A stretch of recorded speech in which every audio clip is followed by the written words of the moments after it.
All right, now we're recording. Hey, David. Hi, Paige. How are you? I'm doing pretty well. How are you? It's as you know, it's been a really interesting week for me. Well, that's the truth. I think that seems to be going around. Yeah, I'm in a good space. It's a different space. I'm grateful for this space, but it's been a different week for me. So, um, we might as well say hello to our audience. So, my name is Paige, and this is David. Hi, everybody. I am David, as Paige just said, and this recording is the first of a series of conversations that we are calling Understand You. And the purpose of these conversations is to facilitate self-understanding in the listener using primarily astrology, but our learnings in various wisdom traditions as well. Yeah, absolutely. David and I both have an extensive background in the metaphysical realm and the spiritual realm and the religious realm, and so a lot of our mechanisms for helping other people come from our general culmination or background. So astrology is where we meet, though, for the most part. Yeah, it's the thing we at least kind of agree on. Yeah. Well, and so there's a couple of reasons why we're doing this, but one thing that we realized was that we have these conversations pretty regularly about astrology. We just tend to indulge, and more so for the sake of learning or really just geeking out. It's like we like to just kind of talk about different aspects and what it means, and different personalities affiliated with different charts and the lessons. And we'll bring up people's charts just for fun and dissect them together. And so we thought it'd be a good idea to share these conversations publicly so other people can benefit from our discussions. And we're both really interested in a very wide variety of conversations. And astrology is a really useful tool for, the word I would use is diagnosis. It doesn't specifically have a very helpful application in terms of the forecasting of events, but it often, when an event occurs, gives some significance of what the change at the archetypal and the internal level could possibly be. So the expansion of consciousness is the primary focus of most of our discussions when we're just talking on the phone or in person. And that's a trend that's going to continue on this show, along with maybe a little bit of education for those of you who are not versed in astrology yet. Yeah, so I just want to preface by saying that, I work primarily as a yoga teacher and a coach. I've studied astrology since 2009. But if I had to rate myself, I consider myself quite the child compared to David. I think he's much, much more adept with astrology than even I am. And I enjoy the learning process. I enjoy the conversations we have. I think they're very helpful to me. And Paige is, of course, being very humble.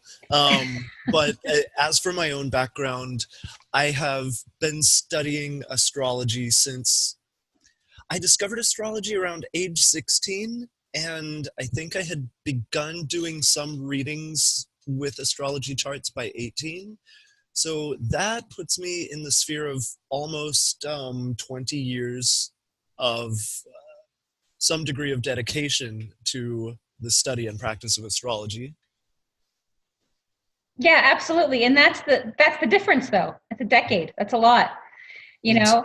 And one thing I think that I've noticed, that I've said, David is really good at finding a needle in a haystack. He's really good at dissecting, and he's not afraid of complicated, whereas I'm much more practical in the way that I look at things. I'm just more straightforward. So I tend to see the obvious, and he's going to look beyond it.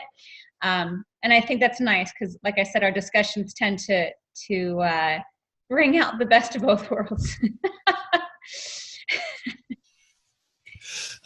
do you feel led to start somewhere specific? Um, you know, it's I think it's fair to say that because it's the end of the year, there's such a sense of endings and closing out, and you know, this like big stage that gets set every year for new beginning. Maybe because I'm empathic, I feel this. But it feels like we're all getting ready to go to a big event, you know, like that's what the end of the year feels like, you know, and it's like you got to clean up and you got to get ready. You got to make sure everything is just done and organized so we can go to this big event, only to end up having it be kind of a letdown after about 10 days.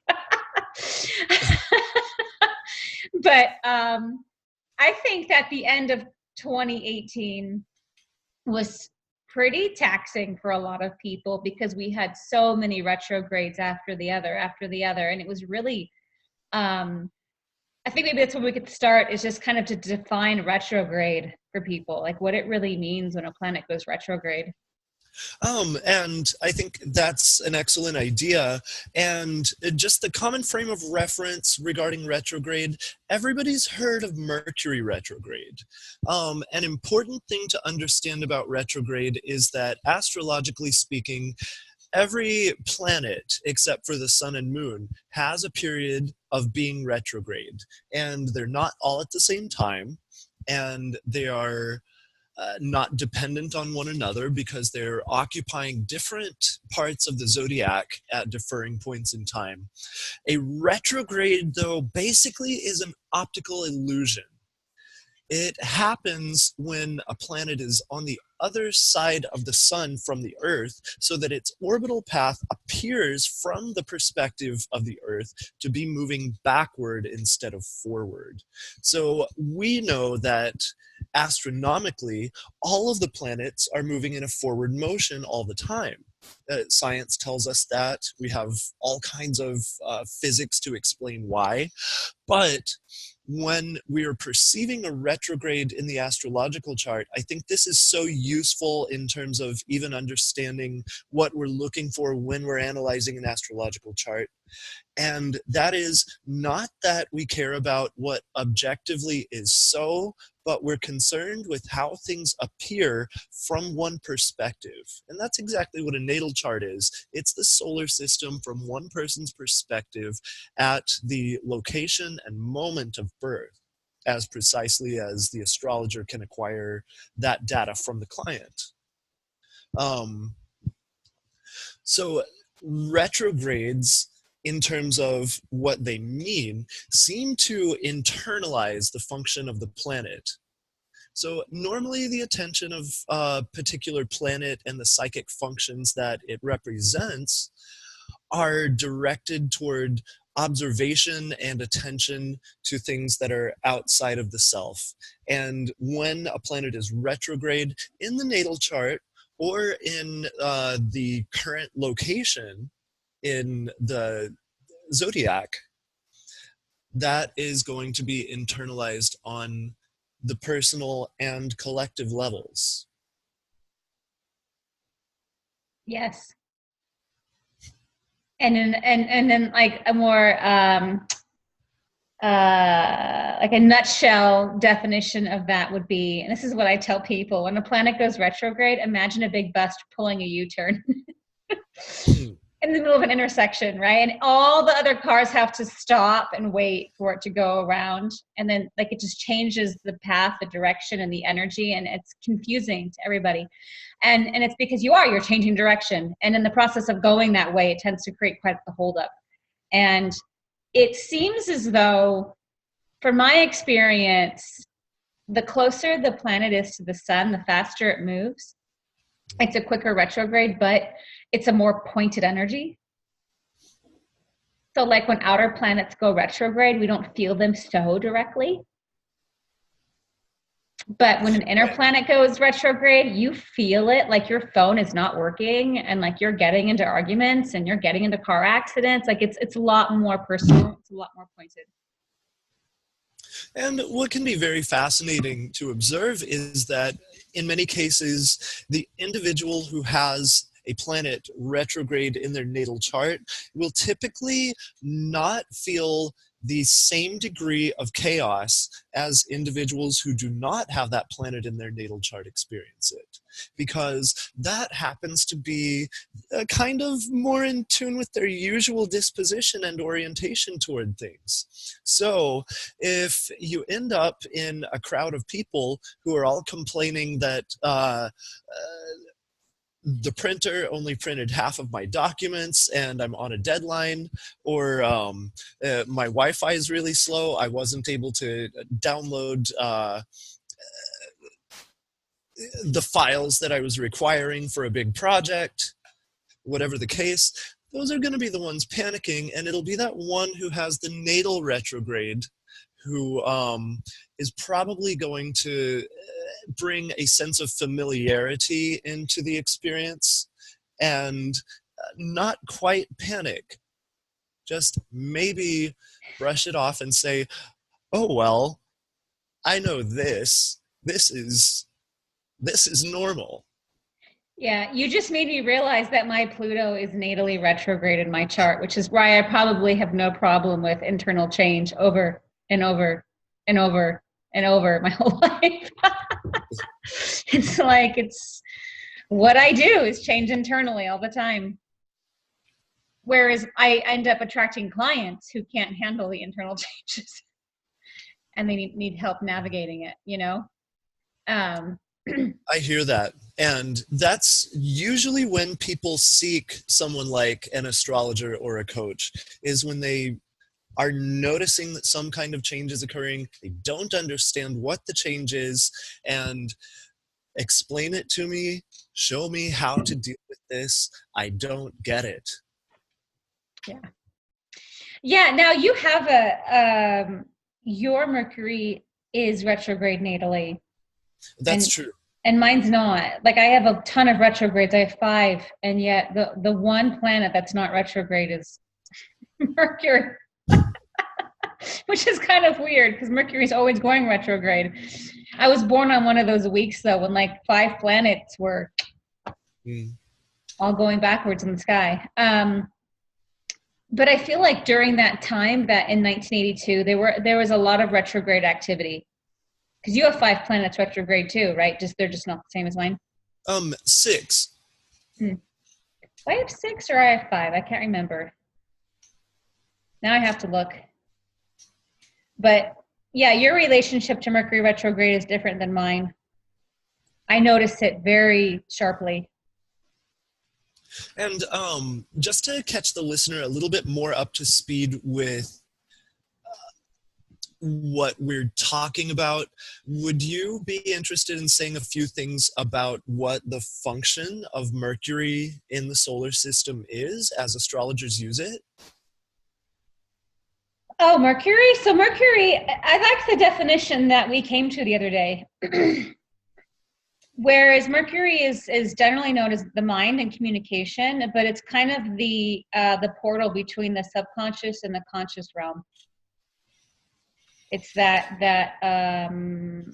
right? Would you say that it's? I do. Yeah, I would. Yeah, and we came to this conclusion because whenever Mercury goes retrograde, I know that I personally end up dreaming very vividly about the past. So all of my subconscious like remnants will come out, and it's not uncommon during a Mercury retrograde to run into people from the past. Again, you're revisiting old patterns, paradigms, anything that was for better or for worse that was unresolved. You tend to bring back up during a Mercury retrograde, and I notice that insecurities run really rampant during Mercury retrograde. Like their insecurities are really not in check. And based on how I understand Mercury retrogrades, I think that it's actually very appropriate to feel insecure during that time. Yeah. Because the way that I interpret Mercury is, yes, it goes between the visible and invisible worlds. If we pay attention to how Mercury, Hermes operated in mythology, this was the deity who had access to Mount Olympus, where he could communicate with the gods, had access to Earth, where he often delivered messages from the gods to the humans and could report back to Olympus with whatever the humans were doing, or whatever kind of natural occurrences were happening in the physical world, but could also go into Hades. And if I'm not mistaken, he was the only deity in that pantheon that could at will go to Hades and back, which is hell, which is Pluto. So my personal, what I extract from understanding Mercury's role in mythic history is that by acquiring details from the unconscious world and the unconscious world and the superconscious world, where all of the potentials are, this world of archetypes, this world of matter, and this world of that which is repressed and pushed down into the shadow feature of human consciousness, that helps to form an identity that enables the individual to determine its place in its immediate environment, which is, in my opinion, what Mercury does. It is the drive toward understanding, what am I, what's my job here, what am I doing? So we attribute all of these qualities to Mercury. We call it the planet of communication. We call it the planet of short travel. We say it's how we think and how we talk. And I wouldn't go as far as to say that none of those things are true, but I would say that those are all faculties that are used toward a single end. It is to use focused thought as a means of influencing or understanding my environment so that I can have either the role in it that I want or understand the role in it that I have. So when we're taking that as far as to interpret what it would mean when it goes retrograde, we're talking about Mercury has already followed this pattern along some part of the zodiac and then comes to a dead stop. And from the perspective of Earth, there's this optical illusion happening that it moves backwards and it starts to retrace its steps. So where you describe it as a Mack truck pulling a U-turn on the freeway, I would describe it as stepping out of the house and realizing you forgot your keys and going back into the house to make sure your bases are covered. Mercury goes retrograde at times when we know that our bases weren't really covered and that we didn't pick up all the data along that zodiacal trail that we think we did. So the project that we thought we finished, we have to go back for review. The conversation that we thought was over comes back up. And this, I think, even has partial explanation in it of why it is that technology seems to function poorly, because normally it's not the little gadgets and devices that go wrong unless you happen to get a bad batch of devices that were not beta tested properly, and all the bugs, of course, would come out during that retrograde.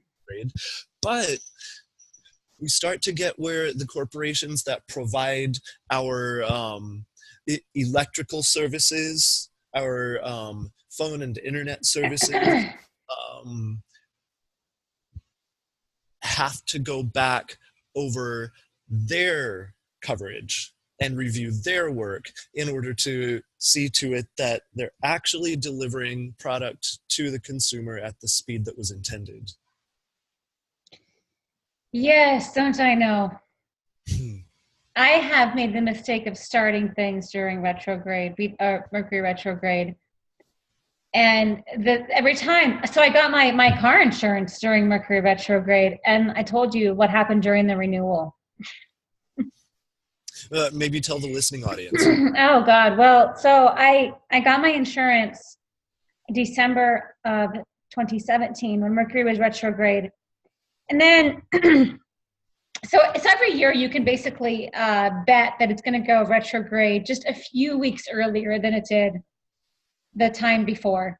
And that's what happened. And so I was right up against my renewal, and the address was wrong, the garage address, the mailing address was wrong. I had to repeat that I don't know how many times. When I went to give them the information, they did not input it correctly, so it came back returned.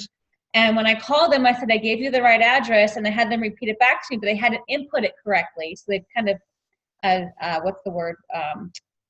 The numbers were, you know what I mean? Sure. But anyway. I don't have the word right now either. Yeah, I'm forgetting what that's called. But yeah, they had changed the numbers up. So they had the right idea, but wrong numbers. And there was a couple of other things, but it was like the longest nightmare. I think I was like talking with Progressive, I think, I don't know, 6 or 7 times in the course of 3 weeks. It was so exhausting. You know, and it wasn't a money thing. The money was there. Like, it was easy to pay for. That wasn't the problem. And then the broker who set me up with it, you know, they needed to update everything as well, and they weren't doing it correctly. And they mixed up my garage address with my mailing address, so that changed my payment. And I was like, no, like, just stop already. Just stop. I can't handle anymore. Don't contact me. Stop. It just kept going. So I've learned to, like, try not to start something new during a retrograde, because I can almost guarantee you're going to be revisiting it during another retrograde. Don't start a relationship during a Venus or Mercury retrograde. Not a good idea. It probably won't get off to a good foot, and you'll be repeating stuff down the road. But yeah, especially Venus retrogrades. Those aren't good to start relationships under. But yeah, it was quite messy. And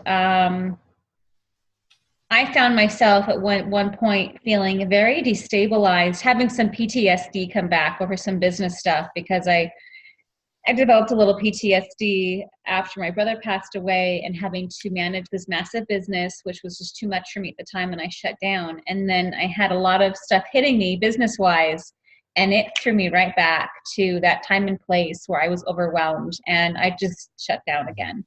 So it does, it pulls stuff back up from the past and makes you revisit it. And of course, every night was, you know, a new movie with my dream state, a new visitor. I mean, I was getting to the point where, like, and David, I'll share my dream and he'll dissect it. And at one point, I didn't even want to hear it anymore. I was like, I'm done. No more. I don't care what the symbolism is. I'm over it. So, yeah, I always go into them optimistic, like, this time it's not going to be that bad. I try. And then in my case, I go into it wondering, oh, what are people going to freak out about under this retrograde? Yeah. You don't get the same effect because yours is natally retrograde. So that must be nice. Oh, I wouldn't say that entirely. One thing that, as listeners continue to listen to me, will notice that I often lack fluidity of speech, because quite often my thinking process is so internalized that I find it really difficult to find the approximate word match to the thought that I'm having, and I'll stay in this process of word retrieval a little bit too long sometimes. Yeah, your Mercury is, I'm looking. Okay, it is in Gemini. It is. But that's still a convenient place to have Mercury because it's in its own home. That's true. And you were talking about Mercury retrograde last year at the time you were going through the insurance situation. And just out of curiosity, do you know what house in your natal chart that was occupying? The last year's retrograde? Yes, No, during but your I, current I, situation. no, but I can And certainly look. the reason I ask, just to catch the listening audience up to par, is that there is going to be a general meaning for each retrograde cycle of a planet, including Mercury. But when you're wanting to have some understanding of what it really has to do with you, you'll want to look at the house or houses that the retrograde cycle traced in your chart. And if you don't have a natal chart cast, there are multiple websites on the internet that can cast a chart for you for free. They will tell you where all of the planets were located in from the perspective of your birthplace, which is how the house system comes into being. You can go to any of those. You don't have to hire an astrologer, although you may want to hire an astrologer to interpret it for you at some point in time. For now, we just want to relay some astrological information so that you can get some ideas about how to do your own interpretations. Paige. It was in Sagittarius last year and this year. Yes. Do you know what house that occupied The Mercury? in your natal chart? Yes. Sixth house. Sixth house. Okay, and that seems to be fairly typical because sixth house has everything to do with your routines, has to do with keeping things in order. So it makes a lot of sense that something that would interrupt your daily routine as much as car insurance and the ability to have to drive your vehicle in a way that's legal would be interrupted in some way during that time. And as Paige noted, it's quite interesting that this particular Mercury retrograde cycle is in Sagittarius again. As some of you might remember last year under the retrograde of Mercury in Sagittarius, the US and the UN were having some arguments, and the discussion of the US bailing out of the UN entirely actually came on the table. And once again, as Mercury is in Sagittarius, we are having some international situations to discuss, including the caravan from Honduras. And of course, we completely want to avoid going into the politics, personal opinions of all of those situations. But it does appear that when Mercury moves through Sagittarius, because of course, Mercury, Gemini, third house have a lot to do with our communication and relationships with our immediate environment, with people in our neighborhood, depending on what you call a neighborhood. If you're in a big city that's well connected by transit, your neighborhood could have a whole lot of geographical space and quite a variety of activities and people in it. If you're rural, your neighborhood is going to be a little bit more compact, but whatever the case, that's where we're looking for our place when we're pursuing from the Mercury angle. However, when it gets placed in Sagittarius, it's not so narrow anymore because Sagittarius is opposite of Gemini. Jupiter is the ruling planet of Sagittarius, and therefore, because they're rulers of opposing signs, they have opposing perspectives on the same process. So when Mercury is in Sagittarius, it has to follow Jupiter's rules. And it's not necessarily what's my place in my environment, it's what's my place in the world. And what's appropriate in terms of ideology, what is appropriate in terms of behavior from the religious and moral perspective. And international relations can be very mirrored by the movements of Jupiter and the movements of planets through Sagittarius for that reason, because it is seeking understanding of place by experiencing the big picture instead of Mercury's usually kind of narrow focused picture of what's around me right now. Yeah, no, that is interesting. I was really hoping that when Uranus went into Taurus, we would see it in our environment, like something like a big bang would happen. It didn't happen. It happened in Aries. It didn't happen in Taurus. And maybe it will when it moves back into Taurus. Right. I was about to say there's every chance that that could have started, but Uranus went retrograde, went back into Aries because, once again, it had unfinished business there. It wasn't through awakening the global sense of presence, of identity. It wasn't done conveying that message, I'm here, I'm me, pay attention. Right, like the baby. Yes. Mm-hmm. And I think because we're using words like baby and ego, I think it's important that the listener understand that we're not necessarily saying anything derogatory about the Aries energy. It's an energy that I actually like very much, but the whole purpose of that energy in the zodiac is to say, me, I, mine, I want. Well, I'll say it because I'm an Aries. Right. I know myself all too well.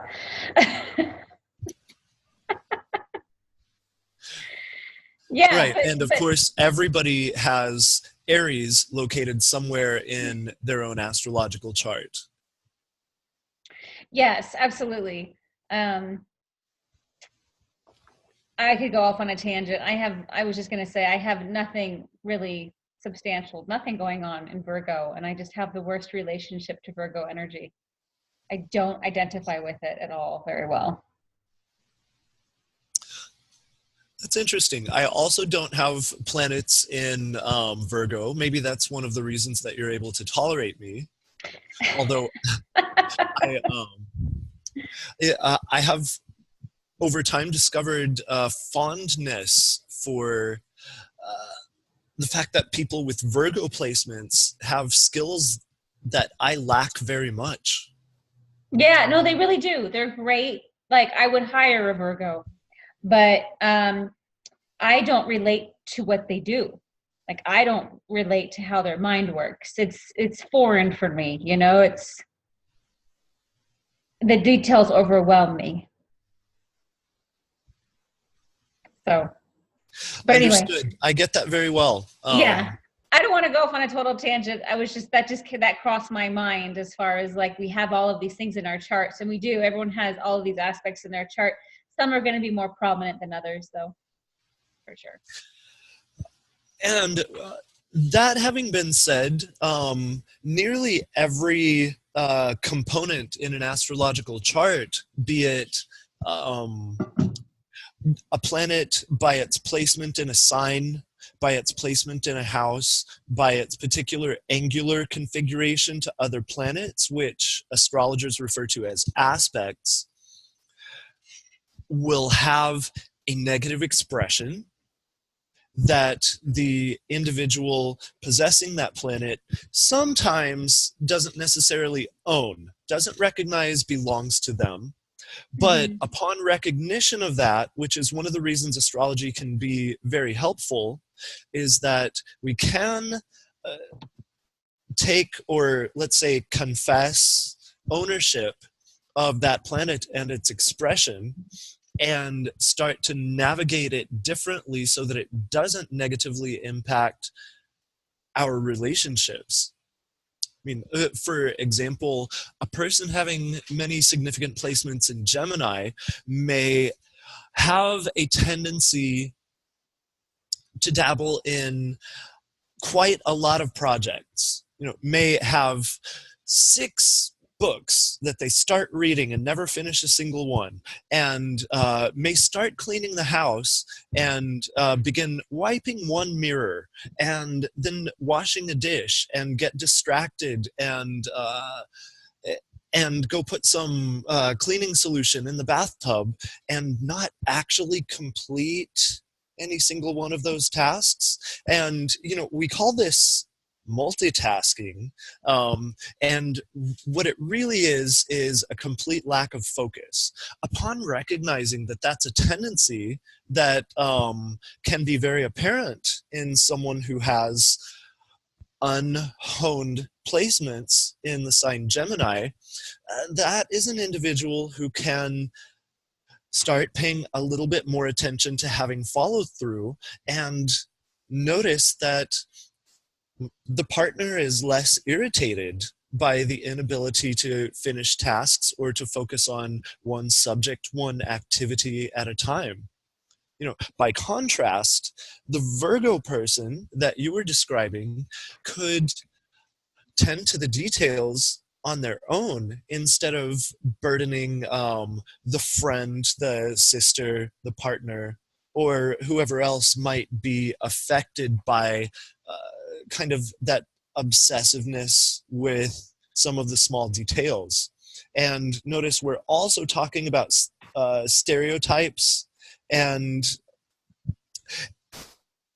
it is fair to say that sometimes people are caricatures. Sometimes people do fit an archetypal pattern to a T, but more often than not, people have multiple expressions of potentially conflicting qualities. So Yeah. even the Virgo person can have moments of seeming very scattered or oblivious to detail, dependent on what some of the placements in Aries, placements in Gemini, aspects between the Virgo planets and the planet Neptune might be.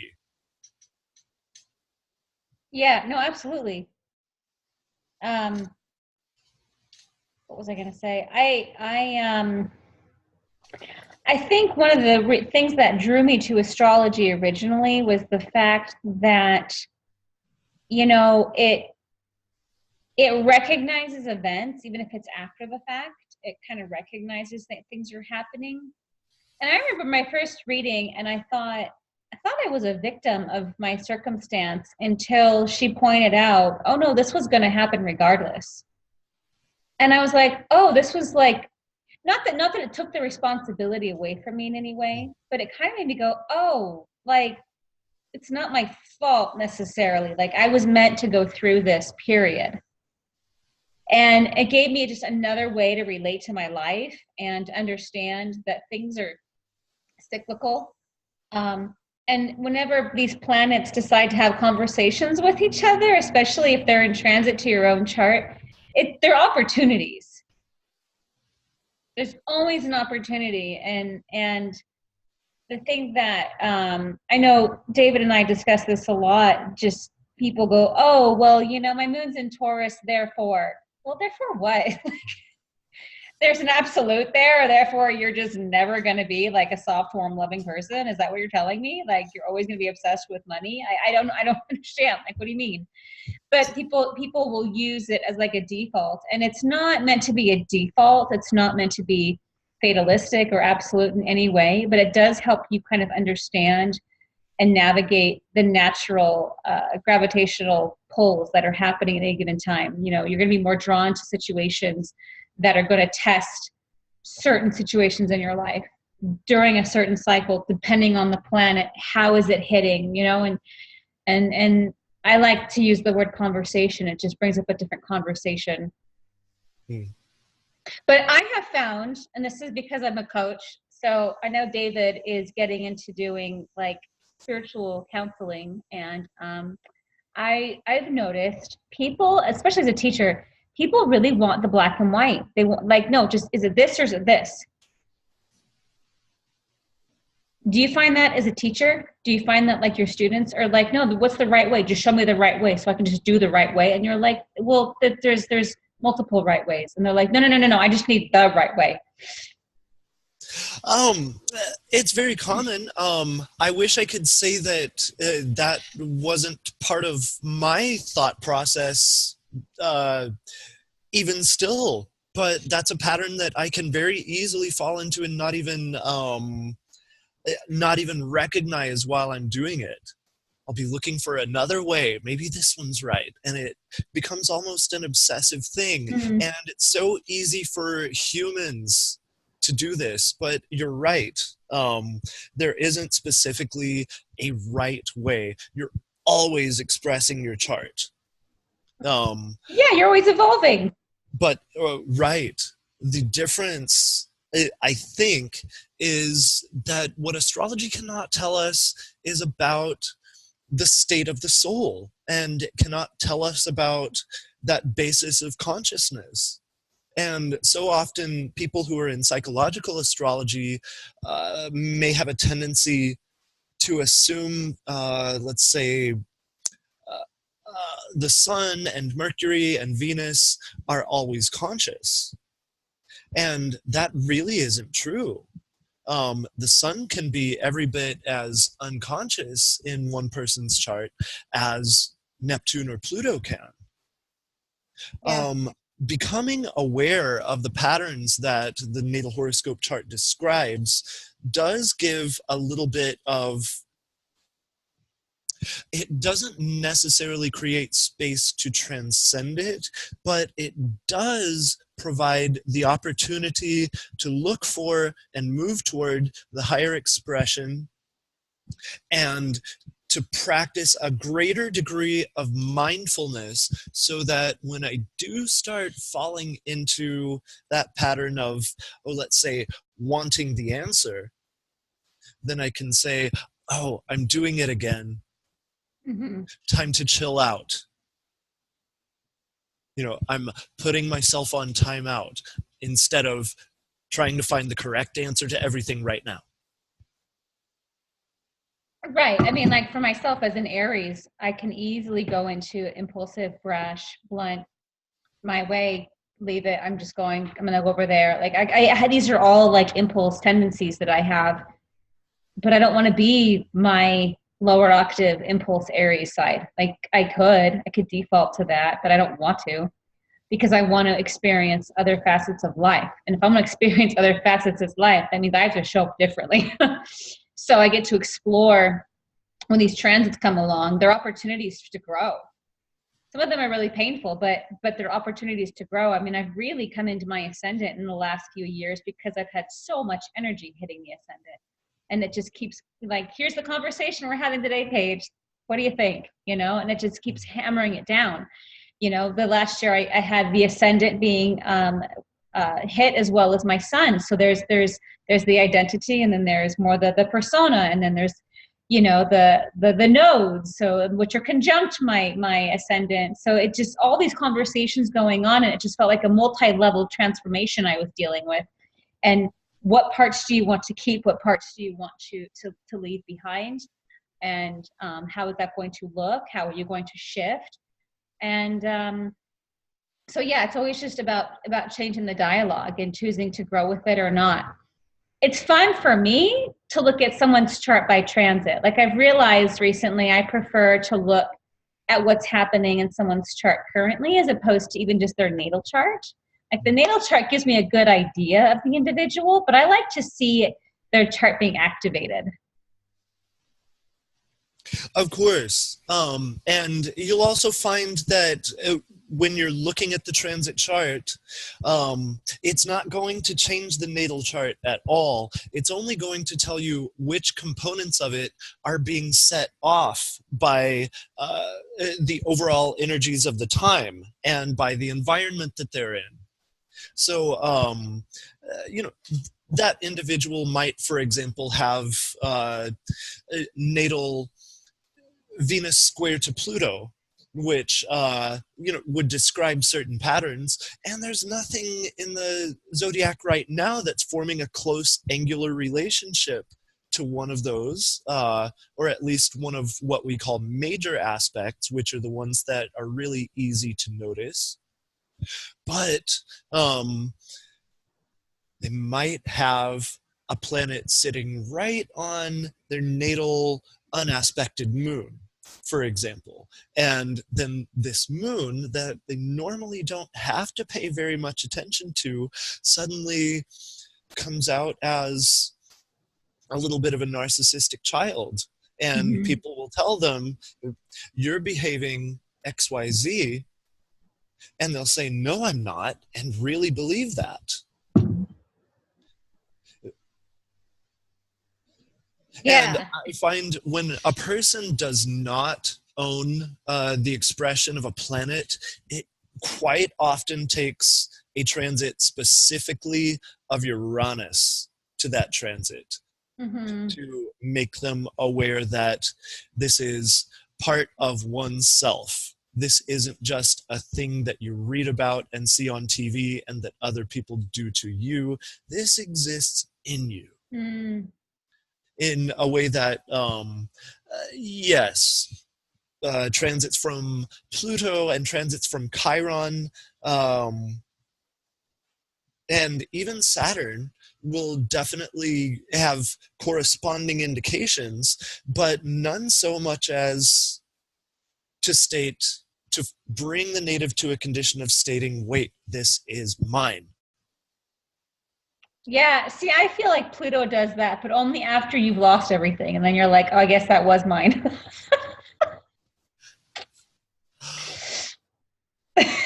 Okay. Okay, It's I see that. only after you've lost everything else and you're like, what could I potentially be holding on to that's like causing this? And then you're like, oh, I was doing that. I was totally doing that. I had no idea I was doing that. Um, but But speaking of, of course, by the end of that Pluto transit, you're not still dealing with it because it's already kind of been reduced to rubble. yeah, Whereas Uranus doesn't quite decimate that base of the character in the same way a Pluto transit does. Instead, it sends an impulse through it that turns it on, and it seems to be alive in a way that it wasn't previously. And then I have to say, oh wait, that's me. I do that. yeah, I do that. yeah, And you're it's right. usually very embarrassing. Yeah, Uranus to me is like the wrecking ball to the house that you refuse to vacate. And Pluto is just the fire. Like you don't want to leave, okay, fine. Just burn it down. You got nothing to live in now. You know? Like Uranus will leave it standing with a big old hole in it. It's like you can't miss the hole, you know? It's like it's pretty obvious. And it shakes you up, but you still can find a corner to linger in somewhere. Um, Yeah, Saturn to me just puts a vacate yeah, what's it called? Eviction notice up. Saturn's like leave. It just puts a lot of pressure on you, makes you really uncomfortable. Um, I did it. That's the way I explain it. That's because that's how it feels in my relationship to these planets. It's like, you know, when Uranus comes around, you're like, anything goes. It could be your job. It could be anything. You're like, anything is possible to come or go. You just never know. Like, so they could fall in your lap that you never thought you'd get, or you could lose something you thought you'd never lose too. It's a very radical kind of energy. Um, I do agree with you about that being a common expression of the Uranus transit. I would say, however, just as a qualifier, that I feel that when a Uranus transit has that manifestation of damaging the structure in the way that you're talking about, usually it's because that's a planet that you've been relating poorly to or not relating to at all in the past in a conscious way. And therefore, the repression of the particular psychic facet that's represented by that planet starts to feel like a very small cell. And that planet begins to feel claustrophobic. It starts to demand freedom when it's really just saying, hey, I'm awake, I'm part of you. So it's very common for humans to respond to that with rebellious behavior, Mm-hmm. with maybe some degree of aggressiveness, because there's going to be a sense that it's society that has been restricting me from being Oh this no, what? aspect of myself. It is my parents, they did it. And then I go through a rebellious teenage phase, even in my 30s, 40s, 50s, where I do everything I want to do with that planet. And then it kind of comes full circle. Whereas if that planet's being expressed somewhat consciously and the rules uh, of the psyche have not been condemning the free expression of that planet as harshly as they might be condemning another one. And you can see that in the natal chart quite often, not every time, but quite often. Then that's bound to be a little bit smoother. When Uranus hits the moon, there might be a feeling of insecurity that surfaces that says, wait, I do want security. I do want a stable base. And to a moon that is located in, let's say, Sagittarius, that could feel threatening to actually have the desire to be still. Whereas to a moon that's located in, let's say, Cancer, that's going to be very welcome. Yeah, no, I mean, I've experienced both extremes with Uranus. Mm. This was done unjustly to me. I lost my job. No, it wasn't me. I didn't play a role in this. I've been on that end of it, and then I've been on the other end of the spectrum where I've had promotions fall in my lap too, just out of the blue. Like, oh, we want to promote you, and it was right during Uranus on the ascendant. Like, boom, here it is. So okay, so I've had both. As I've gotten older, I relate to all the planets a little better. I play along properly. Mm. now that I I get now that I understand like that they mean business, I take them seriously when they're coming around.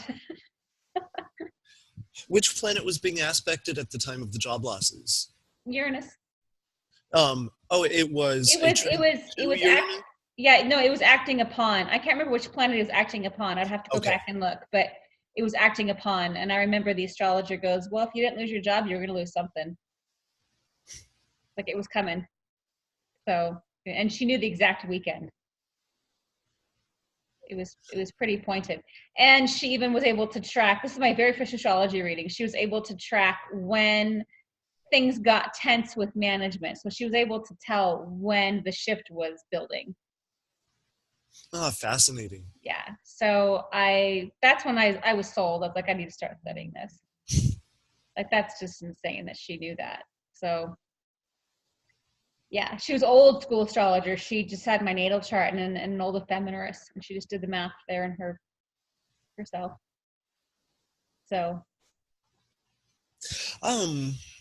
If we could move backward a little bit in the conversation, you were offering the listeners some advice, and one of the things you said about let's see, I believe you said, don't start a new relationship under Venus retrograde, if you'll allow me to backtrack that far. Would you be willing to expand on why you feel that is? well, I mean, I guess you can. I wouldn't hold super high expectations of it. Hmm. They tend to fizzle out. You also really shouldn't be doing any sort of like plastic surgery or home alterations, like anything that Venus would rule. You kind of want to like respect for the time being. And what is it that you think is happening within the individual at the time of Venus retrogrades? It was really just this last Venus retrograde that I decided to examine it completely. Like, okay, what is this really asking of me? there was a Venus retrograde. I think it was 2015, and I remember some old wounds came out with an ex-boyfriend, and I had kind of realized like some stuff about that. So I do see a pattern as well with Venus retrogrades of old lovers surfacing, unresolved love stuff. So this last Venus retrograde, I decided to measure it, and going into it, I didn't really see like, okay, what is it asking of me?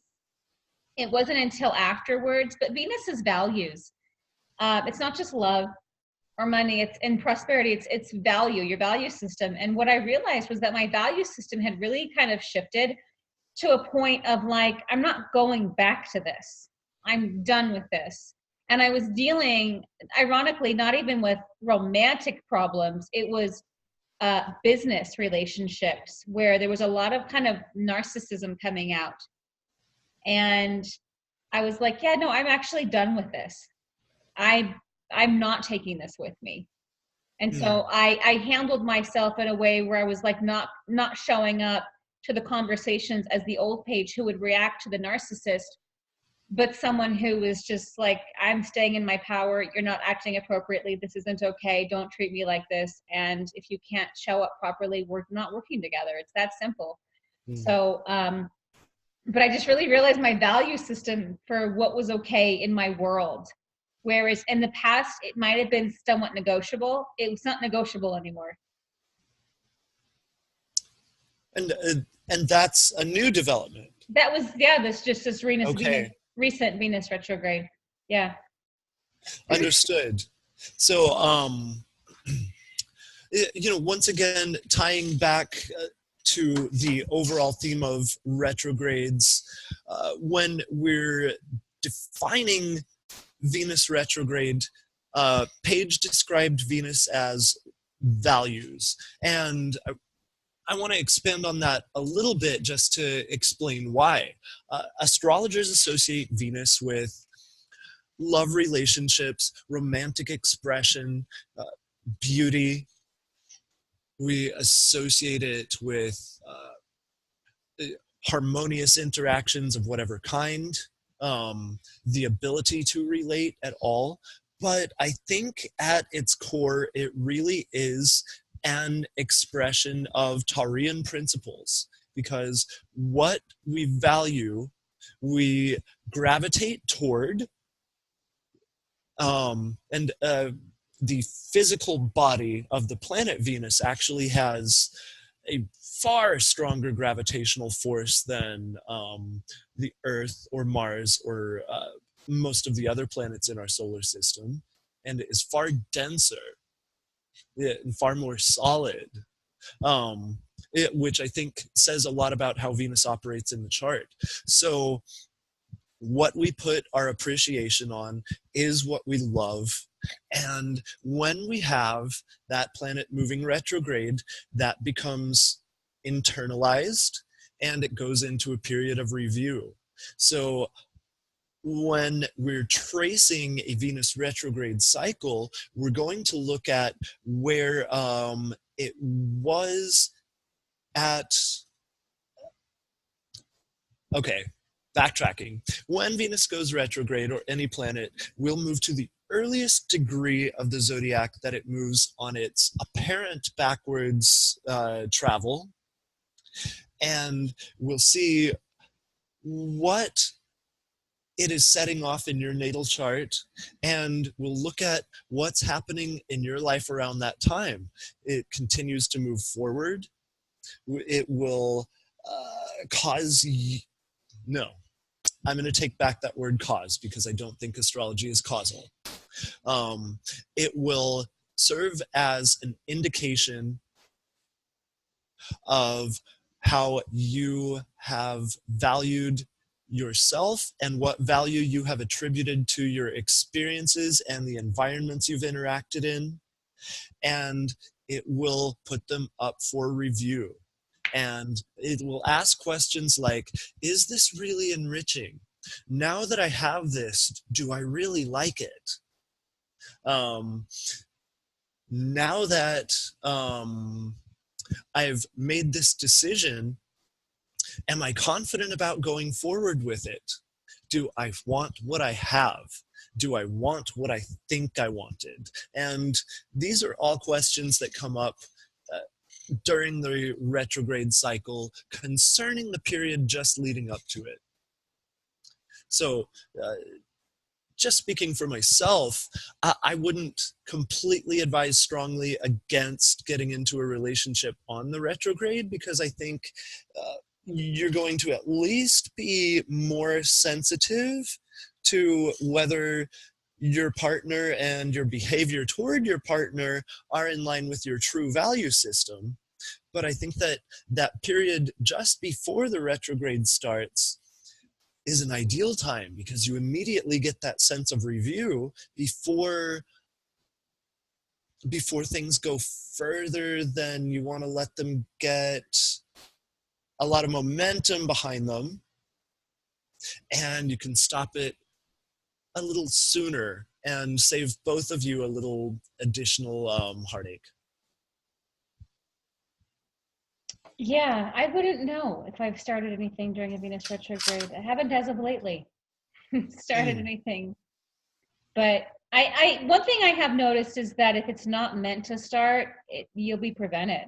Like it just won't come together. I noticed that a lot on Mercury retrogrades, because things will continue to get delayed. Contracts just won't get signed. You won't find the person you're looking for to hire. Like whatever it is, it's just not going to come. So. And at the same time, again with Mercury retrogrades, because they're the easiest for astrologers to talk about and everybody's heard of them, you'll get advice like, drive as little as possible, back up all your computer files, take all of these extra steps, and then you'll get a laundry list of don'ts. And quite often those don'ts are things that are basically mandatory in terms of our daily living experience. So it's not necessarily always very useful to take pop astrology's advice concerning managing particular planetary movements, because of the fact that, well, I can't avoid going to the drugstore that's nearest my home for 3 weeks at a time. That Right. is not practical for me. But we can be very aware that miscommunications are more likely because thought processes in the collective are more internalized, and that the errors in a variety of technical processes and plans made under the recent direct motion of Mercury retrograde are being exposed so that they can be corrected.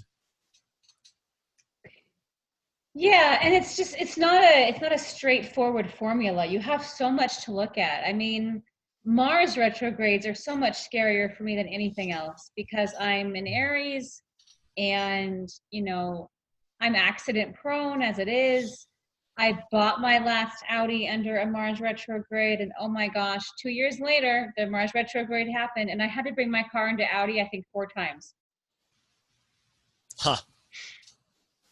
That's fascinating. Like I am so prone to Mars activity that, like, for me, yeah, I know to be careful. If you don't have that in your chart, that relationship with Mars, then that would be stupid to give someone that kind of advice. I know plenty of people who are more prone to Saturn issues, Neptune issues, like I'm not. I'm prone to, I have a great relationship with Saturn, actually. He's like, clean your room. And I'm like, okay, I'll do it. It's not a problem for me when Saturn comes around. But a lot of people really are terrified of that planet. In fact, I usually get excited. I'm like, ooh, I get to do work on this area and I'm going to see rewards, because it's so karmic in that sense, that cause and effect. But yeah, me and Mars, like I have to be very careful. I have to slow down. I have to be very conscious whenever I'm being aspected by Mars energy. Mm. If I wake up and I'm in an angry mood, I will look and see, okay, is Mars prominent in my chart? Because I don't want to get in a car accident. I don't want to get into an argument. And I know that my impulses are going to be more touchy that day. And when you were bringing in briefly the topic of Mars retrograde, I find that that is reflective of a period where people are more disposed toward self-loathing than at other points in time. So it'll be something like, if I take a little review of the recent Mars direct cycle and then Mars goes retrograde, and I notice I haven't been doing the necessary steps in order to acquire things that I want or to become the things that I want to become, then it's very likely that instead of going into a phase of resolution, that I'm going to correct these things now, go into a punishing and self-harming type of thought and behavior pattern. And I do notice that also when I've dealt with clients who have Mars retrograde in the natal chart. There seems to be a stronger predisposition toward thinking self-punishing thoughts, and sometimes expressing those toward the body through anything ranging from addictions to cutting to unrestrained sexual behavior. Yeah, it's interesting because Pluto and Mars, they they're co-ruled by Scorpio and such, and it's like they have that relationship. But to me, Mars is much more of the baby Aries brash, like throwing a tantrum, whereas what you're describing, I would notice more under a Pluto transit, but it would be much more focused intent to harm. It would be more like when Mars comes around, it's just you don't even know where it's coming from. But when it's kind of that same drive deeper Pluto, well, it's pointed. it's intentional, you know what I mean? And it's like, it's possessive. Sure. And I think one of the main differences is that Mars isn't necessarily strategic. Pluto, at least in terms of how it's expressed in human behavior, is extremely strategic. Mm-hmm. It makes a plan, and it figures out the weak spot, and it sets a timetable for which weapon to use to drive right into it. Mars, on the other hand, let's say, for example, that I'm under a Mars transit and I'm on the sidewalk here in the River North neighborhood of Chicago, and there's someone at the stairwell to the subway. And I might, out of character for me, shoulder check them on my way down. Or I might say, get out of my way. Mm-hmm. Whereas normally I might say, excuse me, may I pass you please? Or something to that effect. When we're talking about the internalized expression, once again, when we're talking about internalized expression of Mars and self-punishing or any act of aggression toward the self, this is not necessarily a strategic thing. It's going to be more like I'm going to be prone to, instead of correcting my thoughts with, wait, that wasn't right, let's try it again, it might come out as, oh my God, I'm so stupid. Right, because you're already dealing with the sense of like not being in control. So you just want to project that and get it out of you. And normally those thoughts like, I'm stupid, I did it wrong, um, or whatever the self-attacking thought might be that do trigger some of the addictive patterns that we can look at that people use for self-punishing. So the next impulse might be to go light a cigarette, to go have a drink of alcohol, to open a bag of cookies, Mm-hmm. or something else that I know is not quite helpful. Hell, I may text the drug dealer for all we know, or text the ex that you know isn't good for you and say, "Hey, what are you doing tonight?" Yeah. But one thing that I have found that's interesting about Mars retrogrades for myself is I'm exhausted, physically exhausted. I cannot seem to like have my normal pace. It's like someone shut off my drive. It's just done. I understand that. I have a tendency to feel similarly. Yeah, I feel very depleted during Mars retrogrades, and it doesn't help that for the last however many retrogrades they've shown up in the dead of the summer in Las Vegas when you're already tired and taxed from the heat. So it doesn't help. It just compounds it. That was just And that's just a side note because I just think that's so random. Whenever Mars goes retrograde, I just know. I'm like, okay, get ready And to reserve by your chance, do you energy. have any tips for the listener who may experience something similar during Mars retrogrades for managing that level of fatigue? I would say just don't fight it. I mean, one thing that you have to recognize is that if you don't have the energy to get it done, it wasn't supposed to get done. If Mars is all about initiating and making things, happen, it's action, then it wasn't meant to take place. I mean, I Mm, think that's some of the best advice I could give in general is because we get so caught up in like it has to get done, it has to happen this way. If it doesn't happen by this time, it's wrong. Or instead of understanding that life oftentimes works like waves, and maybe you need to catch another wave to get to shore, but just keep riding the waves. Eventually you'll get there. It's fine, you know. mm. I understand that. And I do relate to what you're saying in a particular context, because while Mars does have everything to do with the initiating of projects, it doesn't necessarily have very much to do with the continuum of those projects or the native's ability to follow through. That is a property of Saturn. Mm-hmm.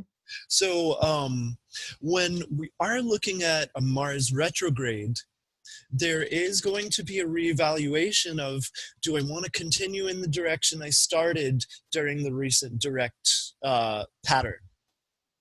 As Mars says, every time I start talking about the movement of a retrograde, I keep going to this particular quadrant and drawing that with my fingers. I've just now noticed. I'm not used to looking at myself in video, obviously. But and I'm not sure how fond of it I am, but continuing on. Um, You're doing great, David. cool. David's a Um, teacher. He's used to standing up and talking to people. right. In my muggle life, I teach dance. But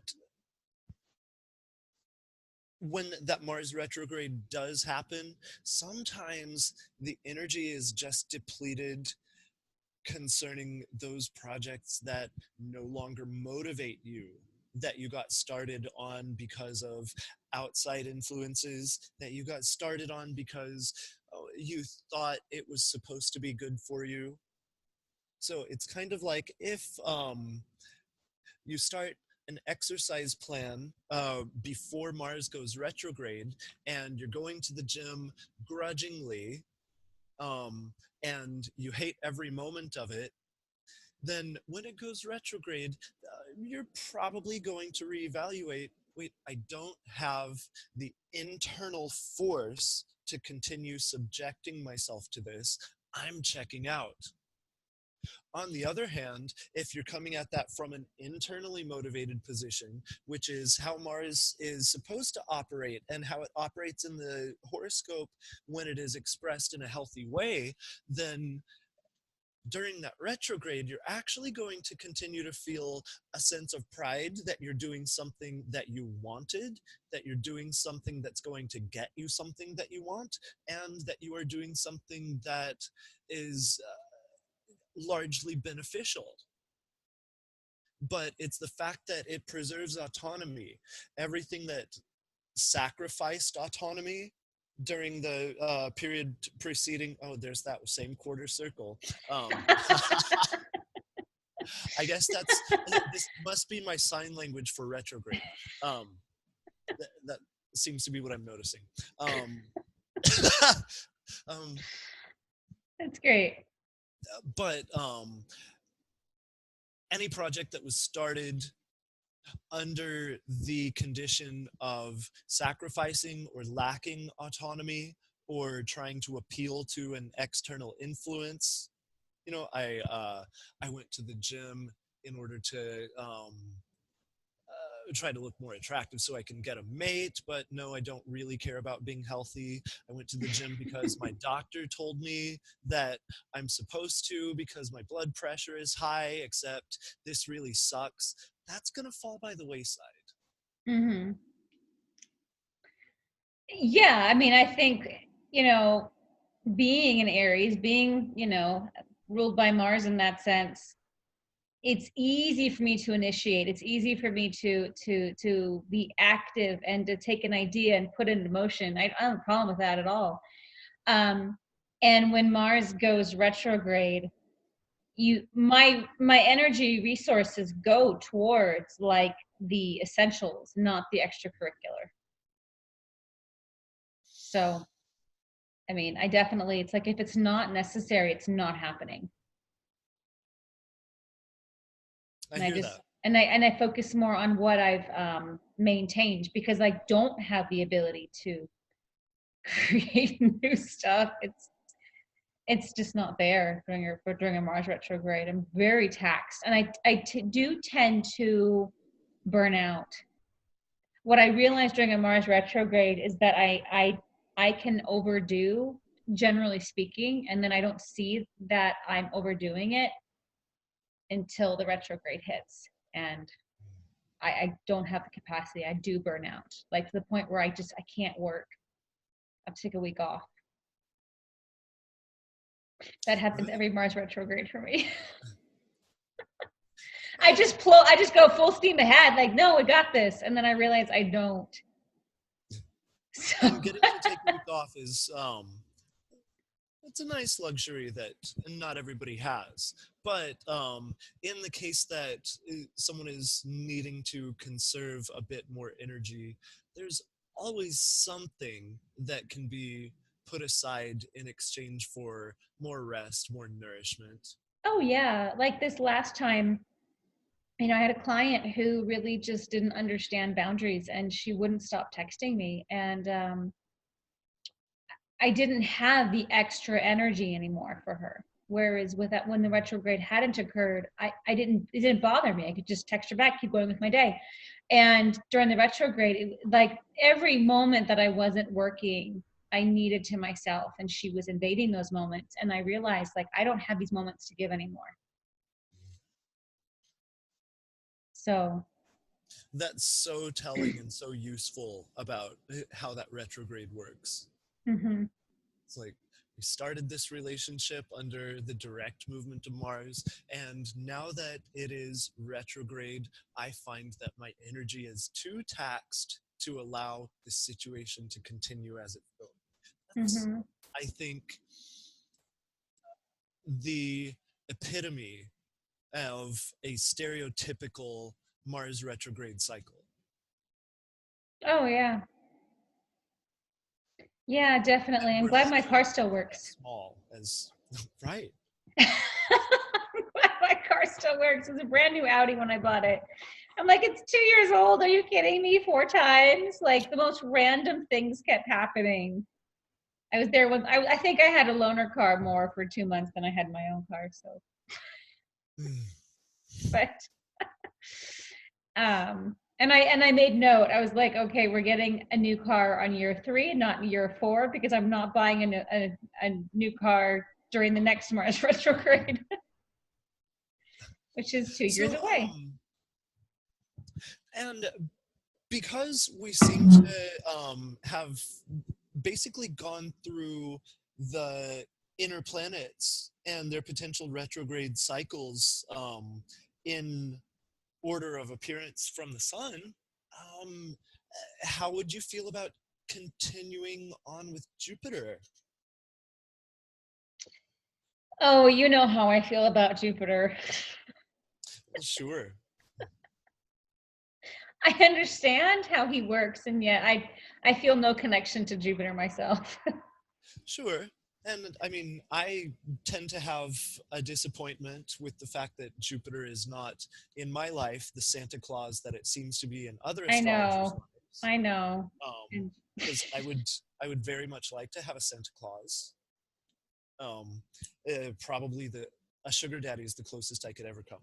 But um, I still love Lynn Palmer's expression though in my natal chart where she said your Saturn will always make you worry, but your Jupiter will always bail you out. And I thought that's so weird. But then my Jupiter's in Scorpio, and Scorpio rules the 8th house, and my dad's a Scorpio, and there you go.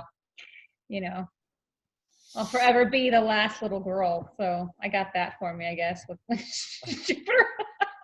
hmm, But the direct relationship, that to me feels like an indirect relationship. It doesn't feel direct. I don't, yeah, like you said, I don't feel like I've got maybe that's it. Maybe that's what she's talking about or everyone's talking about. Like as I've gotten to be an adult, I don't know how happy Santa Claus is to bail me out if need be, but uh whenever Jupiter comes around, I get excited, like, yes, it's gonna expand my creative talents, or it's gonna expand my prosperity. And it's like, want every time.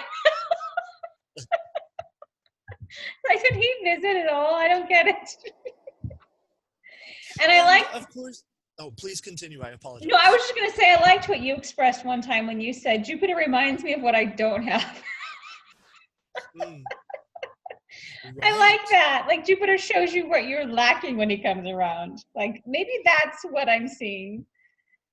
So, if we want to continue with the theme of retrogrades in sequence, if we could maybe come to some kind of agreement about uh, a concise summary of what the apparent function of the astrological Jupiter is, um, I would say that Jupiter represents the human capacity to perceive the underlying meaning and worth of events, experiences, and substances. So it has everything to do with the pursuit of the meaning of life. It has everything to do with the inquiry of why. Anything from why is the sky blue to why did my relative that I really liked pass away to is there a God or not? So and we touched on it when we were talking about Mercury because Jupiter is the natural ruler of Sagittarius, which is opposite of Gemini, which is ruled by Mercury. So, therefore, those two planetary rulers of those signs form a particular pair of opposites. Mercury is, what's my role here? And Jupiter asks, what's my purpose on the planet? Why am I here? How did I get here?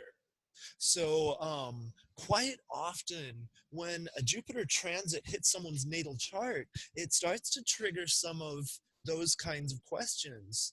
And by the time you're, let's say, well, my age or Paige's, you've already had Jupiter go through the whole zodiac 3 times, and the form of some of those questions changes. You don't necessarily ask, what am I here for?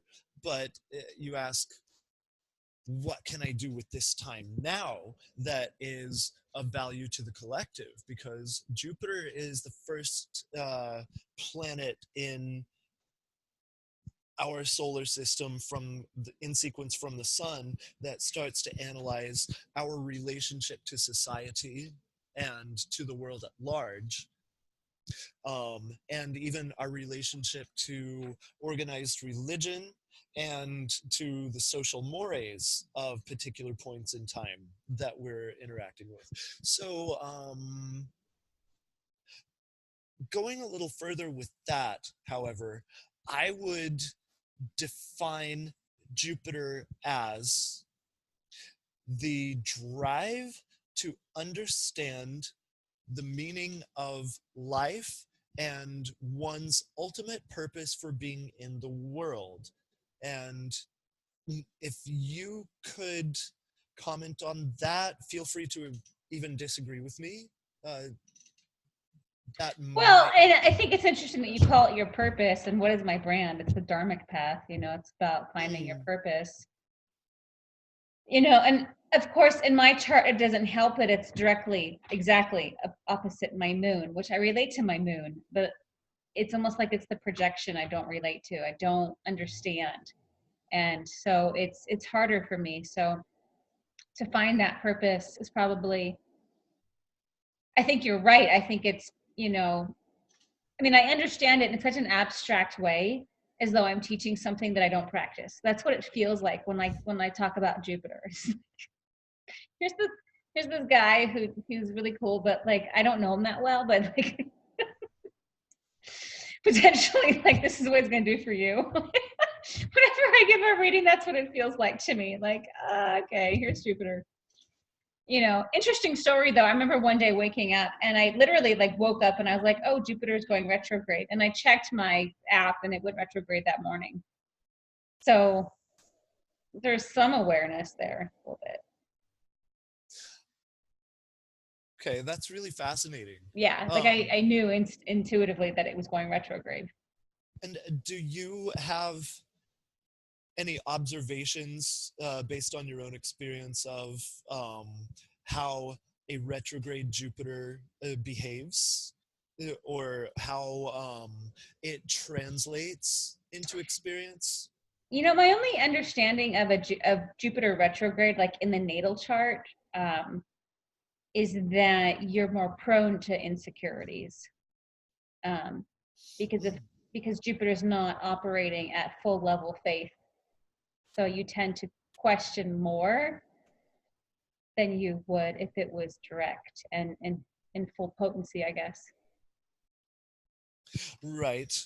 And that it definitely is one of the hardest planets to internalize, because everything about Jupiter is explore, adventure, learn, and not just learn and go places, but go to the most diverse and exotic places, and look at the most unusual events in history, and even listen to music that you would never otherwise listen to in order to try to recognize some resonances and commonalities.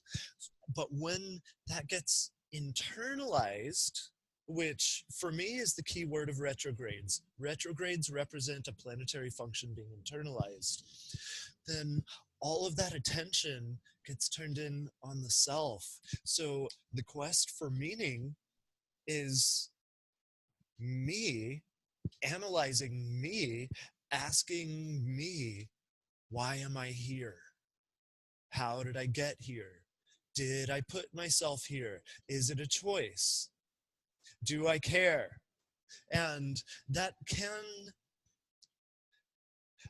yield a fair bit of internal conflict until that native does learn to relax with some of those typical concerns and skepticisms. Yeah, that one is still a tricky one for me. Luckily, it's a social planet, so it doesn't seem to have a whole lot of, as big as he is, as much gravity, you know? And Right. I can't, and here's the thing, if I'm doing someone else's chart, I don't even connect to Jupiter unless Jupiter is making a direct aspect. And then the planet starts to talk and individualize itself on their chart. Otherwise, I have a very difficult time understanding Jupiter generically. And it's like, I know the keywords, you know, at worst, he's protection. And I think, I always make the planets into he's and she's, but anyway, that's how I talk about them. That's just me. But I think at worst, he offers a sort of protection, and at best he offers real expansion and opportunity. But like you and I were talking about one time, I think Jupiter, because of his not obvious nature, can the opportunities are missed. They're not obviously seen. Mm. Like it's when it's obvious that you work for it, you're willing to show up. But if it's like, that we had compared, I remember this conversation a while ago, we'd compared Jupiter almost like a trine. So it's like a yeah, you should invest in this or think about doing that. It's like an idea that comes to you and you kind of dismiss it easily, whereas like a square or a Saturn energy is going to put it in your face and be like, you can't move until you deal with it. Like, it's obvious, and I think that's maybe why I deal better with Saturn, because it's so obvious. Understood. And I don't entirely discount the traditional association between Jupiter and opportunity, but not being an event-oriented astrologer myself, I am a little bit less interested with the events that happen under a transit and more interested in the particular mental and Discussion. emotional processes that are being described in an individual by a particular planetary movement. So when I'm looking at a Jupiter transit, one of the things that I expect it to tell me about the chart that I'm looking at is this is an area where someone's world is opening up. And if it's been really confined before, that's not going to be the most optimistic, happy, cheerful, welcome experience there is. If you've never been out of your basement before because I don't know, maybe you had really paranoid parents, or you were raised in a cult. The idea of coming above ground is going to be terrifying. Mm-hmm. And it's not that there's not some excitement that goes along with it, but it's going to be really scary. So, what it's aspecting has to take into account how conscious it is, how active it is, how adventurous it is by nature, because the Jupiter transit to the particular planet that's getting hit can start to express, I can have it all. Or it can start to express, wait a minute, there's more to life than this, and I've been here in the basement. Because quite often that's what we do with our planets. When we don't like something about our natal charts, we repress them. We put them in the Mm-hmm. basement, and that basement ends up being what Pluto in the natal chart represents, actually. Um, Right. and then when Pluto moves by transit, you start to see those same things surface to consciousness, either because an external event forces you to endure the particular types of emotions that that planet describes in a very profound way, or because it just starts erupting from a level below the surface. But see, I'm talking about repression and Pluto here. I should get my Mercury and Gemini back on topic, and Jupiter a little further before we move that far. And I don't know how much longer this conversation is going to continue, but Well, we can certainly just continue discussing, like, Saturn and the other outer planets in the next podcast. Sure. I was just thinking, I mean, maybe we just give Jupiter too much credit. Maybe all he is a spotlight. Well, for sure. Um, I wouldn't necessarily say too much credit, but I would say too much authority.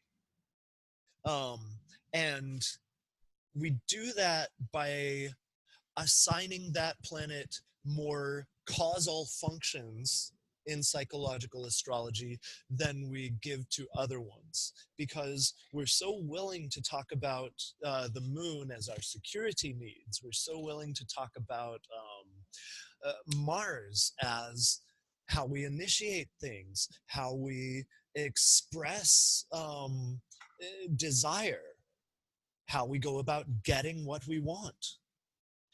And then somehow in the cycle, we get to Jupiter and we say, oh, this is this big Santa Claus that gives you yeah, money and babes and everything you want when it transits. So make sure that when it hits your ascendant, that you have burlap sacks open to catch gold coins falling out of the sky. And it doesn't really make a whole lot of sense for astrologers to treat it that way. Well, and it doesn't help, that Jupiter is Sag, and it's that whole, like, I'm not a huge fan of Sagittarius because I just find that someone who hasn't done the higher octave work of Sag, they tend to just sit around waiting for money to fall from the sky. They, think that everything will just be fine. They could be bailed out at any time. They don't have to work for anything. I've come across far too many Sagittarians who have that. They're very optimistic. I can appreciate that, but they're not very practical. So maybe that's kind of part of the problem. It's interesting. I don't know how you've met those particular Sagittarians. I find the Sagittarian temperament enjoyable overall. And I find that on one hand, they're not necessarily incredibly ambitious. They are at least consistent enough with some kind of routine that they do have provision for the things that they really want. So Well, and that, sorry, I mean to cut you off. It depends of on course, how much Sag is in their chart. The more Sag they have in their chart, the more they really just think that God is going to come down and give them their dream, and they didn't have to do any of the labor in creating it. Like, I mean, I've come across a few people who are heavy Sag in their chart, like the ascendant, the sun, the Mercury. It's like, seriously. And they really do just think, yeah, I'm pretty enough, so it'll just happen. Like, okay. wow. Yeah, it's Um, been quite disappointing. I mean, it's almost put me in a position to not, like, oh, you've got a lot of Sag. Great, nice knowing you. So, um, yeah, and I'm not saying that, like, obviously if you just have a Sag sun and you've got a lot of a Capricorn on your chart, then obviously you're probably gonna be more Capricorn than Sag. But that'll be a total contradiction to what I just said. Um, but yeah, and that's the lower octave. That's not the higher octave of Sag. The lower octave says, Santa Claus will just bring me what I want. hmm, um, and I've had very few occasions to look at astrological charts that have a stellium in Sagittarius. So that would definitely be closer to your experience than mine. I did a chart today that had a stellium in Sag.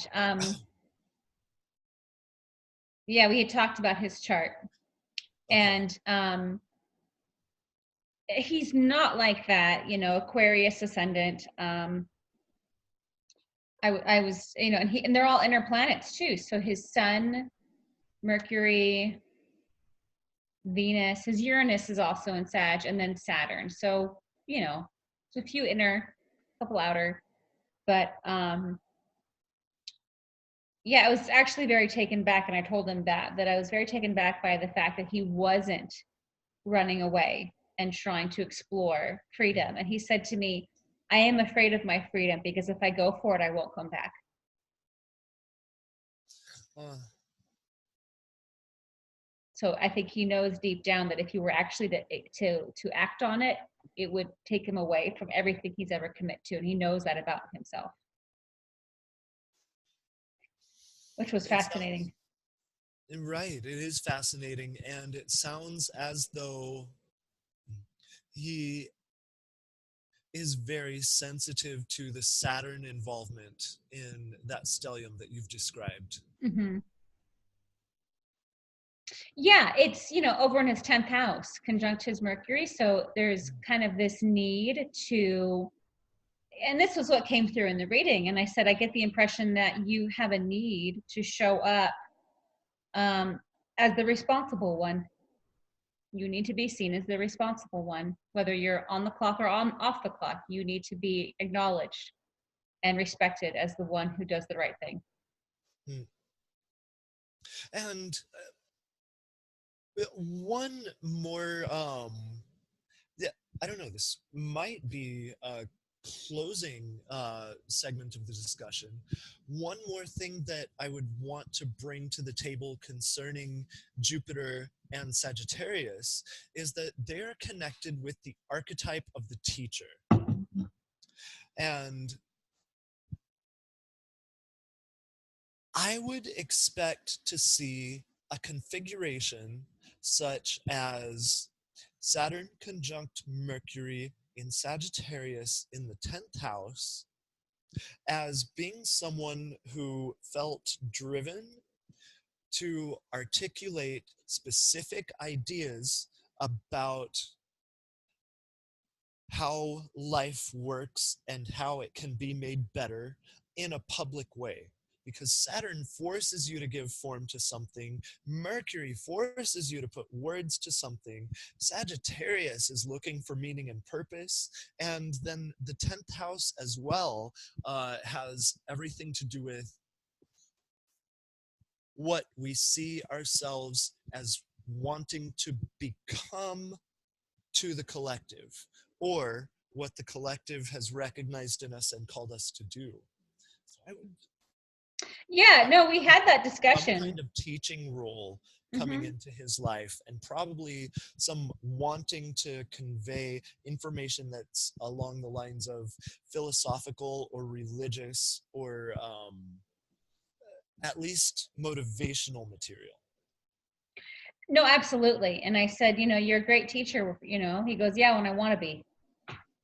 Um, and there's a shyness, there's a big time shyness. Yeah, So, and that's also, common with Saturn. yeah. And so with his chart, that the ninth house with Pluto on the south node conjunct Mars, that whole piece, that has really taken precedence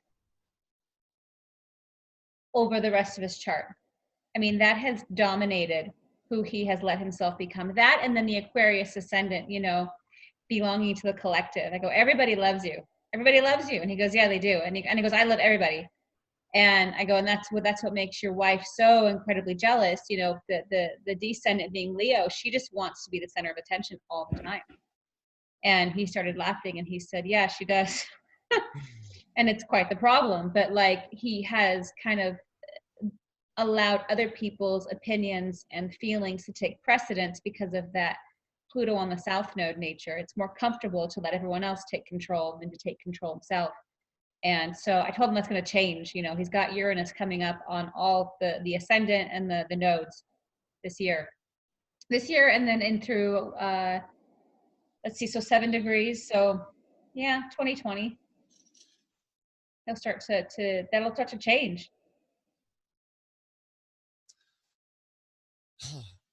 Exciting times. Lord knows you and I have had plenty of discussions about how fun living with Pluto transits is. God, I haven't slipped my wrist. I made it. No. That's a success story. No, it really is. As a teacher, it gives me quite the understanding of, what drives people to some really intense places. Like, I can't judge it. I understand pain pretty well. Escapism isn't really something that I resonate with, but I understand it from the objective, point of view. It's not my modality, but I get why people would want to escape their pain. So, yeah, Pluto, good times. We could do so many podcasts on Pluto. And I'm sure we will be having several discussions that involve Pluto at depth, if not almost exclusively, over time. Yeah. Yeah, because Pluto transits are where people start calling you. Pluto transits are when people are like, help me, I'm gonna die. Like, I don't know why my life is here now. I don't get it. Like, how did I get here? Yeah, what's going on? Yeah. Who am I? Yeah. And then you realize you're under a Pluto transit, at least for me. And then I'm like, well, the silver lining is that like something amazing is going to happen in 2 years, but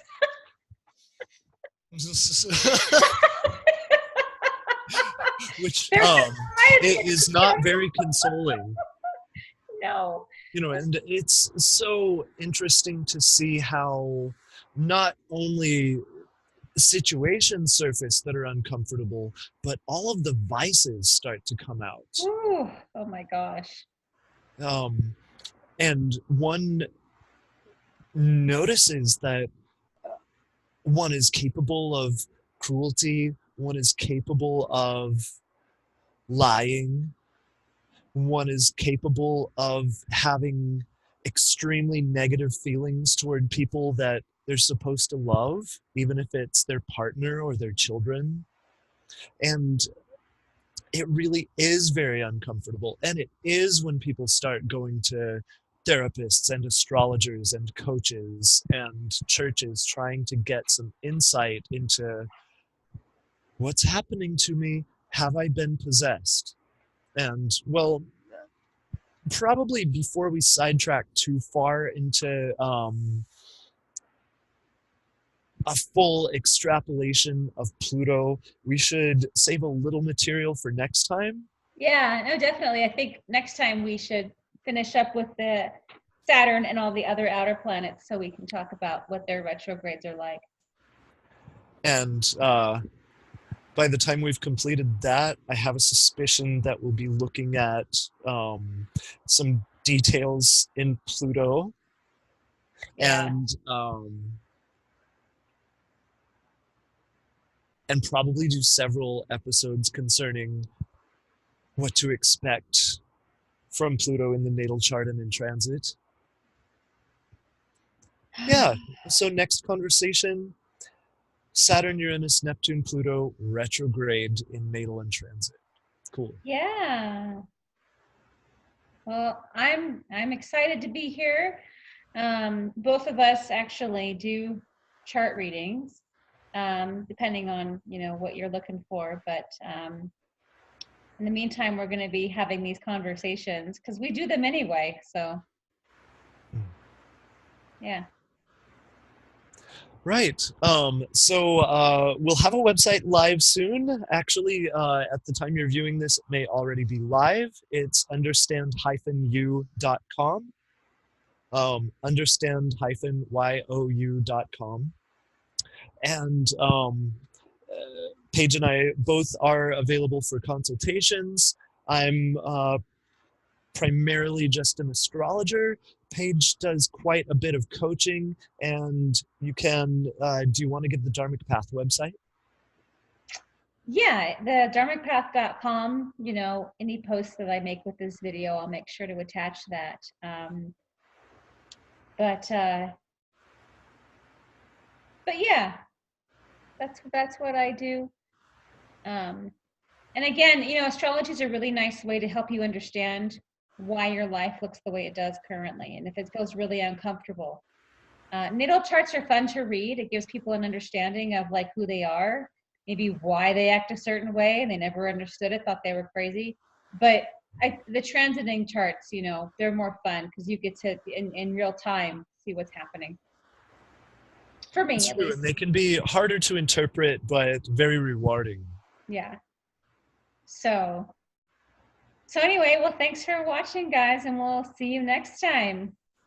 And for those of you hearing audio only, thanks for listening. We'll be back with you very soon. Hopefully with a little bit more specific, targeted focus. Definitely. We'll try our best. We'll be back with you soon. All right. Bye, guys. Bye.